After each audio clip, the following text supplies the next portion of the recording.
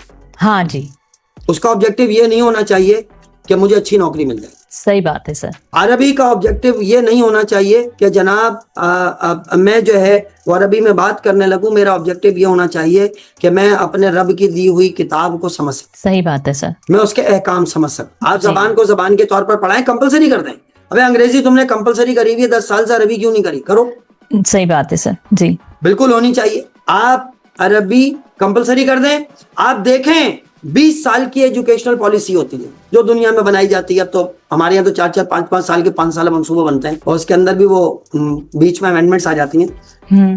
آپ educational policy کے اندر عربی کو لازمی قرار دے دیں. آپ 20 سال کے بعد آنے والی نسل کے اندر مذہب کا لگاؤ دیکھیں. سبحان اللہ. میں دعوے سے کہتا ہوں آپ عربی پڑھائیں تو جب وہ پڑھے گا نا الرحمن علم القرآن علمہ البیان، اسے معلوم ہوگا کہ کہہ کیا رہا ہے.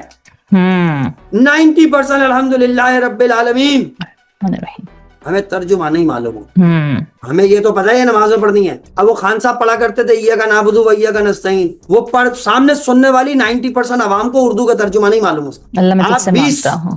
آپ 20 سال دے دیں، آپ اس قوم کو عربی کمپلسری کر دیں. آپ دیکھیں آپ کو کہنا تھوڑی پڑے گا. صحیح بات ہے سر کہ مذہب کو عزت دو، مذہب کو فوقیت دو، پیریورٹی دو. لوگ مذہب کے نزدیک ہو جائیں گے. سر ٹیکنالوجی اور ڈیجیٹل میڈیا کے ذریعے اگر اردو کو آگے بڑھایا جائے تو وہ کس طرح سے بڑھایا جا سکتا ہے؟ دیکھیں میں آپ کو ایک بات بتاؤں. جی بنیادی طور پر آپ اردو میں گفتگو کر رہی ہیں، آپ اپنا کردار ادا کر. ہاں جی ٹھیک ہے نا. اس طرح ہزاروں نہیں لاکھوں لوگ اپنا کردار ادا کریں. لیکن جیسے ملک میں نا این جی او ہوتی ہے، تو این جی او اس لیے تھوڑی ہوتی ہے کہ وہ ملک چلائے. این جی او تو اس لیے ہوتی ہے کہ حکومت کا بوجھ کم کرے. ٹھیک ہے.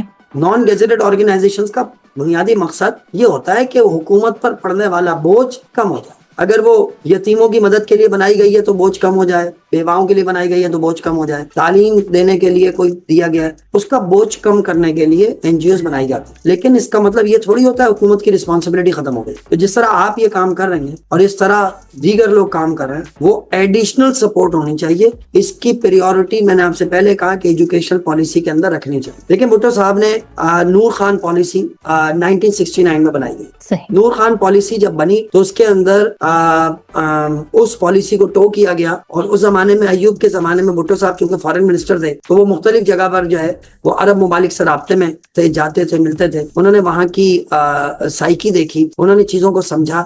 پھر جب پاکستان تقسیم ہوا، اب اس میں بھٹو صاحب کا کتنا کردار ہے اچھا یا برا، چونکہ ہمارا ٹاپک نہیں ہے اس پر ہم بات نہیں کر رہے ہیں. لیکن اس کے بعد جب بھٹو صاحب واپس آئے تو اس ایجوکیشنل پالیسی کے اندر انہوں نے ٹیکنیکل ایجوکیشن کو 1969 کی ایجوکیشن پالیسی میں ٹیکنیکل ایجوکیشن کمپلسری تھی. کمپلسری کا لفظ کہہ رہا ہوں میں نے میرا میٹرک کا سرٹیفکیٹ 1987 کا ہے، وہ 89 تک رہی، 69 سے 89 تک پالیسی رہی. میرے میٹرک کے سرٹیفکیٹ پر لکھا ہوا ہے الیکٹرک وائرنگ بی گریڈ. میں پرائیویٹ اسکول میں پڑھا، آخری جو میں نے مطلب ایگزام دیا اس سے پہلے میں سرکاری اسکول کے اندر پڑھا. میں نے ہر جگہ پر پرائیویٹ اور سرکاری دونوں جگہ کے تعلیمی اداروں میں مجھے ٹیکنیکل ایجوکیشن کمپلسری قرار دی گئی. میں الیکٹرک وائرنگ کر کے بی گریڈ میں پاس ہوا تھا، مجھے الیکٹرک وائرنگ سکھائی گئی تھی. اچھا اس کے پیچھے وجہ کیا تھی؟ اس زمانے میں نا عرب جو ممالک تھے ان کو ٹیکنیکل لیبر کی ضرورت تھی. تو بھٹو صاحب کا یہ کہنا تھا کہ جی آپ سری لنکن نہ لیں، آپ بنگلہ دیش سے نہ لیں. بنگلہ دیش تو خیر بعد میں بنا، اس وقت 69 کی پالیسی میں نہیں تھا، لیکن بعد میں بنگلہ دیش بن گیا. انڈیا سے لوگوں کو نہ لیں، آپ جو ہے پاکستان سے لوگوں کو لیں. تو 69 کی جو پالیسی تھی اس کے اثرات یہ ہوئے کہ عرب ممالک میں سب سے بڑی تعداد کے اندر